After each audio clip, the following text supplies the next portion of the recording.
یہ بات درست ہے، اس کو ہمیں کھلے دل سے قبول کرنا چاہیے کہ ہم مسلمان ہونے کے باوجود ان قدروں کو اختیار نہ کر سکے جو ہمارے آقا نے ہمیں دی.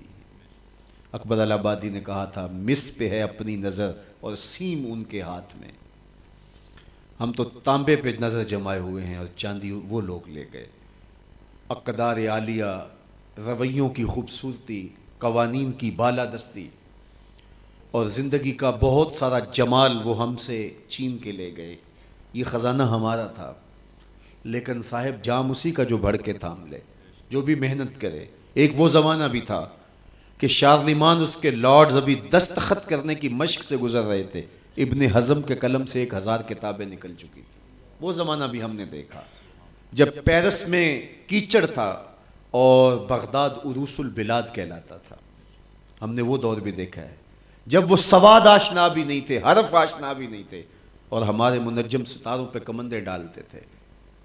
جب ہم محنت کرتے، خدائے زندہ زندوں کا خدا ہے، یہ اس کا اصول ہے، یہ اس کا ضابطہ ہے.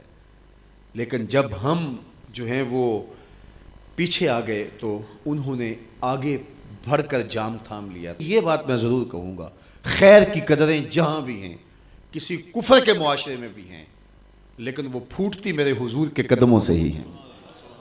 چوکھٹ اسی سے ہی فیض اور نور اور روشنی پھوٹی ہے، اجالے یہیں سے گئے ہیں، ورنہ انسان آج بھی زنجیروں میں جکڑا ہوتا. وہ کیسا سماج تھا کہ جب بیٹی کو زندہ درگور کر کے باپ آتا تھا تو معاشرہ اسے داد دیتا تھا کہ تو نے اپنی آبرو بچا لی ہے، تو نے اپنی عزت بچا لی ہے. اور یہ اتنا بڑا گھنونا جرم.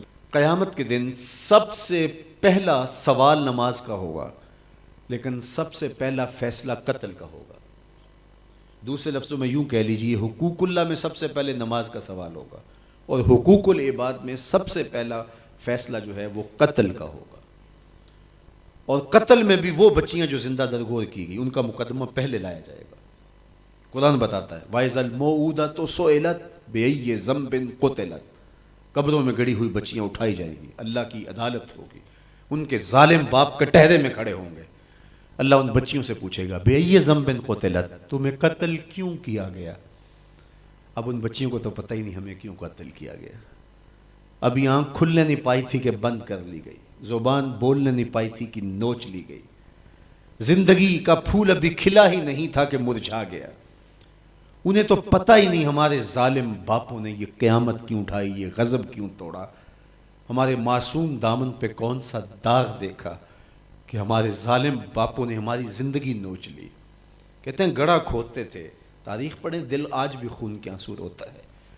اور گڑھا کھود کر کے اس میں کھلونے رکھتے اور بچی وہاں بیٹھ جاتی اور کھلونوں سے کھیلنے لگتی، اور وہ اوپر سے ریت ڈالتے، اور وہ بچی پہلے پہل تو اس کو کھیل سمجھتی اور وہ اس کھیل میں خود شریک ہوتی.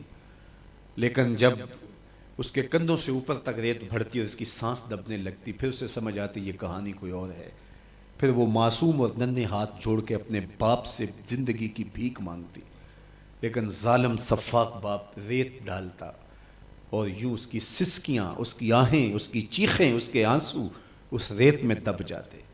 اور اس معصوم ننھی چڑیا کے لیے نہ کوئی موم بتیاں جلانے والے تھے، نہ کوئی اس کے لیے احتجاج کرنے والے تھے، اور نہ کوئی اس کی FIR کٹتی تھی. باپ کو بھی داد ملتی، ماں کو بھی داد ملتی. معاشرہ صفاق اس پہ ماتم کرنے کی بجائے اس پہ خوشیوں کا اظہار کرتا. پہلی آواز پورے عرب میں جو اٹھی اور بلند ہوئی وہ میرے حضور کی تھی. بیٹیوں کو قتل کرنے والوں سن لو، میری فاطمہ میرے جگر کا ٹکڑا ہے.